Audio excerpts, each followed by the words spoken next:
திருச்சிற்றம்பலம்.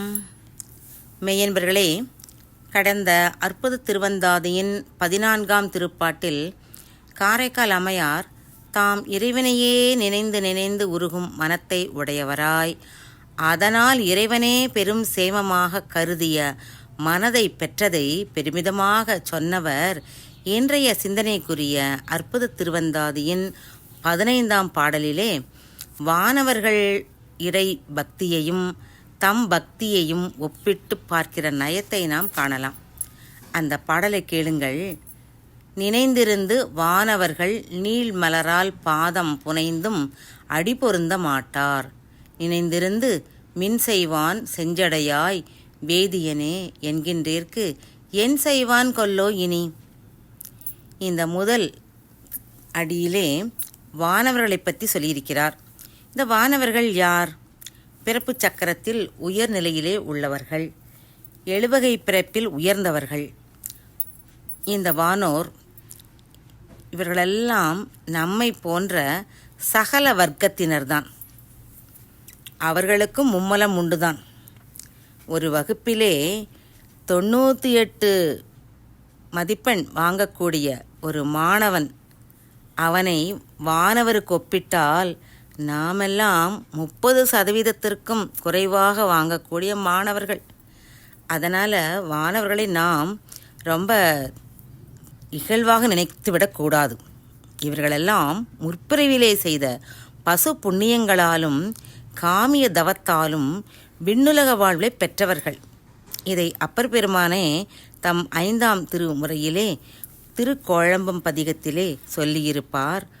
வாழும் பான்மையராகி வான் செல்வம் தாழும் பான்மையராகி தம் வாயினால் தாளம்பூ மனம் நாரிய தாழ் பொழில் கோளம்பா எனக்கூடிய செல்வமே என்று. இந்த வானவர்களெல்லாம் தேவர்களாக இருக்கும் தன்மை அவர்கள் இறைவனை துதித்து வணங்கியதால் ஏற்பட்ட நன்மை என்கிறார். மணிவாசகப் பெருமானும் வாழ்த்துவதும் வானவர்கள் தாம் வாழ்வான் மனம் தாழ்த்துவதும் தாம் உயர்ந்து தம்மையெல்லாம் தொழவேண்டி என்பார். அப்பர்பிரான் சொன்னது போல தேவர்கள் இறைவனை துதிப்பது தங்கள் மேலை தவத்தால்தான். இப்போது தாங்கள் பெற்றுக்கொண்டிருக்கும் விண்ணுலக இன்பங்களை இன்னும் நெடுங்காலம் தொடர்ந்து நுகர்ந்து கொண்டிருக்க வேண்டித்தான். அது உன்மேலுள்ள பக்தியாலோ அல்லது வீட்டின்பம் பெற வேண்டியோ அல்ல என்று இறைவனிடம் சொல்கிறார். தம் எதிரிகளான அசுரர்களை வென்று தாங்களே உயர்ந்தவர்களாக இருக்கத்தான் இப்போது இருக்கும் விண்ணுலக பதங்களிலும் மேலான பதங்களை எய்திடவும், அதனால் மற்ற உயிர்கள் இவர்களை தொழ வேண்டுமாம். அதற்காக தான் இறைவனை மலரிட்டு வணங்குகிறார்களாம். சேக்கிழார் சுவாமிகள் தம் பெரிய புராண திருமலை சிறப்பிலே இறைவனிடத்தில் தாங்கள் குறித்த வரங்களை பெற வேண்டும் எனும் ஆசையுடன் தேன் நிறைந்த கற்பக மர புது பூக்களை 2 கைகளிலும் எடுத்துக்கொண்டு நெருங்கிய விமானங்கள் கூடிய படிவழியே ஏறி வந்து இந்திரன் முதலான தேவர்கள் இறைவனை துதி செய்கிறார்களாம். அந்த பாடலை கேளுங்கள், ரொம்ப சூப்பராக இருக்கும்.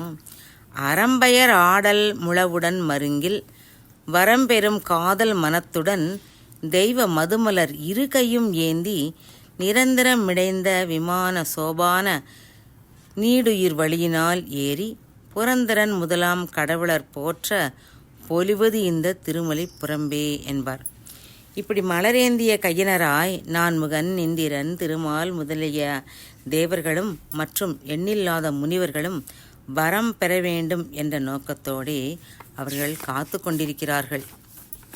சேரமான் பெருமாள் நாயனாரின் திருக்கைலாய ஞான உலாவிலே மன்மதனின் தோழனாகிய வசந்தன் சிவபுரத்திலே உள்ள பற்பல மலர்ச்சோலைகளிலிருந்தும் அவை கவின்மிகு கற்பக மலர்ச்சோலை, பாரிசாதம், மந்தார மலர், சத்தான சந்தானம், அரிசந்தானம், கொன்றை மாலை, துவஜு நந்தனம் இங்கிருந்தெல்லாம் பற்பல மலர்களை பறித்ததோடு விண்ணிலிருந்த மந்தாகினி ஆற்றிலே இறங்கி அங்குள்ள பலவித மலர்கள், ஆகாய கங்கையிலே பூத்த செந்தாமரை 100,000 தொடுத்த மாலை, பற்பல மனம் கமழும் மலர்களை காண்போருக்கு மகிழ்ச்சி தரும் மாலையாக கட்டினான் என்பார்.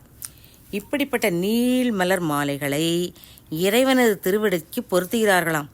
அவர்கள் பெருமைக்காகத்தான் இச்செயலை செய்கிறார்களே ஒழிய இறைவன் திருவடியை உள்ளத்தே இடைவிடாது நினையும் உரன் இல்லை. மாலையானது திருவடியில் பொருந்தியதே ஒழிய அவர்கள் மனம் திருவடியிலே பொருந்தவில்லை என்கிறார் நம் காரைக்கால் அம்மை. ஆனால் தன்னை நினைத்து பார்க்கிறார். முதல் பாட்டிலேயே சொன்னது போல பிறந்து மொழி பேசும் காலந்தொட்டே இறை சிந்தனை உடையவராய் இருக்கிறார். இன்னொரு இடத்தில் ஒன்றே நினைத்திருந்தேன், ஒன்றே துணிந்தொழிந்தேன், ஒன்றே என் உள்ளத்தின் உள்ளடைத்தேன் என்றாரே. எனவே பல பதவிகள் பெற வேண்டி இறைவனை நினைத்த தேவர்கள் நிலை வேறு. இறைவனுக்கே ஆளானவராய் அவனையே அல்லும் பகலும் நினைத்திருக்கும் அம்மை நிலை வேறு. இறைவனை நினைந்து நினைந்து வாயார அவன் திருநாமங்களையும் இயல்புகளையும் கூறி கூறி புகழ்பவர் அம்மை.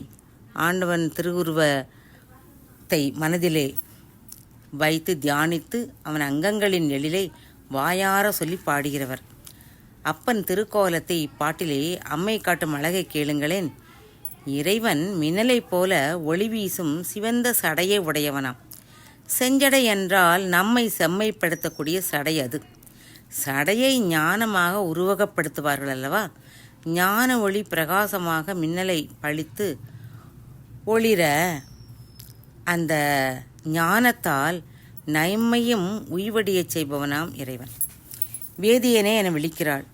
வேதியனே என்றால் வினைகளையெல்லாம் வேதிப்பவன், அழிப்பவன். ஆம், நம் வினை தீர்க்க அவனால் மட்டுமே முடியும். அது மட்டுமல்ல, நால் வேதங்களையும் தோற்றுவித்து அது கூறும் அறவழி நம்மை நடத்துபவன். இன்றும் சொல்லலாம், வேதத்தின் உட்பொருளாகவே இருப்பவன். இறைவனின் இப்படிப்பட்ட தன்மைகளை பண்புகளை உடையவனே என அம்மை போற்றி துதிக்கிறார். அப்படி துதிக்கும் போதெல்லாம் அவன் திருவடியிலும் திருவுருவிலுமே நெஞ்சு பதிந்து நிற்கிறாராம். அம்மை தன்னை சொல்கிறார், தாம் இறைவனை மனதால் நினைந்து அவனை வாயார புகழ்ந்து பாடி கையார தொழுது இப்படி முக்கரண வழிபாடு செய்கிறாராம், எதையுமே வேண்டாமல். ஆனால் தேவர்களோ மலர் குவியலை இட்டு பூசை செய்தும் மலரிடும் திருவடியிலே அவர்கள் மனம் பொருந்தவில்லை. அம்மை இப்போது புலம்புகிறார், தேவர்கள் போலன்றி நான் முக்கரண வழிபாட்டை இடையறாது செய்து வருகிறேன். இறைவன் எனக்கு என்ன செய்வானோ தெரியவில்லையே என்ற ஒரு கருத்தோடு இந்த பாடலை முடிக்கிறார். திருச்சிற்றம்பலம்.